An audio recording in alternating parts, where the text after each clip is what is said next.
The U.S. remains an overwhelmingly Christian country. That hasn't changed. But a new survey shows a significant drop in the number of Americans who identify as Christian. The survey was done by the Pew Research Center. It showed that in 2007, 78% of Americans identified as Christian. By last year, the percentage had dropped to under 71%. Those years have seen a dramatic rise in the number of Americans who say they are religiously unaffiliated, from 16 to nearly 23%. The largest drop was in mainline Protestant denominations, but the number of Catholics also fell. Several non-Christian religions, Islam and Hinduism, saw modest gains. Alan Kuperman is here. He's the Director of Religious Research at Pew.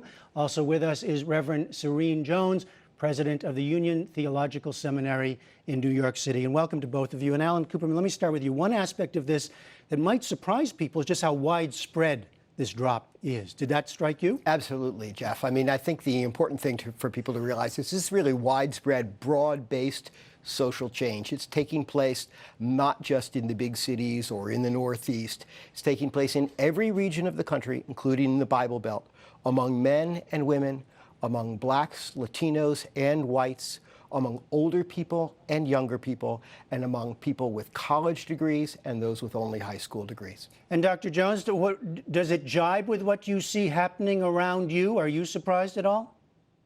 Yeah, it's surprising to see the statistics lay it out so clearly, but at another level, it's not surprising at all. It's exactly what we all look around and see when we walk down the streets of New York, or I'm from Oklahoma when I walk through the fields of the small town I grew up in. It's the reality of the U.S. we live in today. Tell me a little bit more. What do you think explains it? Well, it's very interesting. At Union Theological Seminary, we're seeing the unaffiliated, this now growing group, fastest growing group, actually walking through the doors of seminary. So I have an occasion quite often to talk to them about why they have left religious communities and what it is about spirituality in general that seems to still attract them. And I think one of the reasons why we're seeing the bigger drop in a mainline than we are in the evangelical, for instance, is that in a lot of mainline communities, the line between what it means to be in the church and out of the church is a very fluid line. And we see the unaffiliated, perhaps coming back to church once or twice a year, not quite sure what they think about religion. Whereas in evangelical communities, that demarcation is much sharper. And the pressure not to leave the community is greater. I think it's interesting in a mainline context to ask what are the incentives to stay. And I think it's causing the mainline churches to do a lot of soul searching. First of all, to figure out why people are leaving, but secondly, to ask this really interesting question, is it always bad that churches shrink? And those are sort of interesting political and theological questions that the survey doesn't touch upon, but I think we're being prompted to deal with. Let me ask Alan Kuperman about what the survey does touch on, the unaffiliated, this rise, because it too is fairly widespread, right? We have a graphic of age demographics. Tell us about that. Well, it's especially concentrated among younger generations. So while it's true that it's taking place among older adults as well as among younger adults, it's really startling. Among the youngest millennials, 36% are unaffiliated, whereas in the country as a whole, it's now 23%. Among older generations, it's much smaller percentages. So a lot of what's happening, Jeff, is what we call generational replacement. It's a nice way of saying that the older generations, which were very heavily Christian, are passing away, and they're being replaced by younger cohorts that are far more unaffiliated, not only than the older generations are today, but than those older generations ever were. And let me stay with you, because this is another question that follows. Is this an affiliation or denominational type issue, or is it an issue of actual religious faith? How much do we know about that distinction? Oh, these labels matter.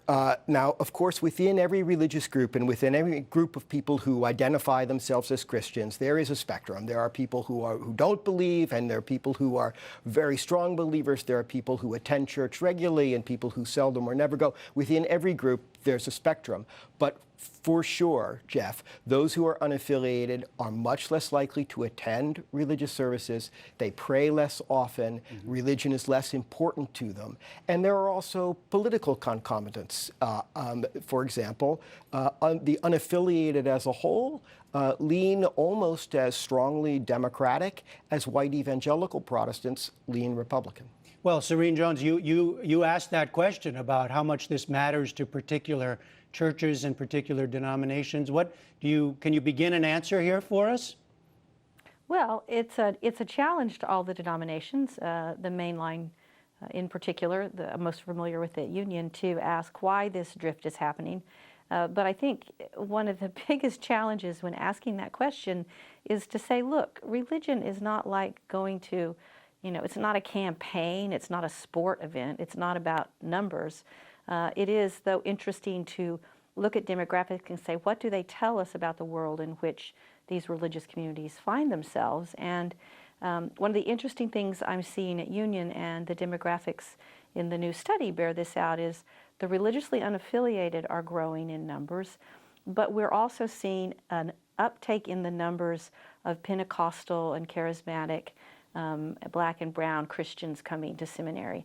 So at the two ends of the spectrum, we see growth, where in the middle, we're seeing a flattening and at times a decline. So what does it mean that at both of these, that would appear to be different ends of the religious spectrum with expression, with relation to the way they express their faith, are both sort of taking a hold of this younger generation? Alan Cooperman, I want to ask you about a separate Pew study that I saw slightly earlier, but it suggests that this U.S. path differs from the rest of the world. Another survey suggested that the world is becoming more religiously affiliated. Yeah, the United States is on a path that in some ways looks similar to what's happened in Western Europe, what's happened in other parts of the developing world, where secularization has been taking place, where the unaffiliated are growing. But you're absolutely right. The fastest growing parts of the world in terms of population are places like Sub-Saharan Africa, South Asia, and these are places where almost everybody identifies with a faith. And so they are somewhat contrary trends. On the one hand, the world population as a whole is over time becoming, if anything, more religiously affiliated, while Western Europe and the United States are becoming less. And that does raise very interesting questions. Will we be able to understand each other in the future? And very briefly, do you expect what you see happening, the trends here in the U.S., to continue? Well, on demographic grounds, yes. Of course, there's a great deal that I don't pretend to be able to predict.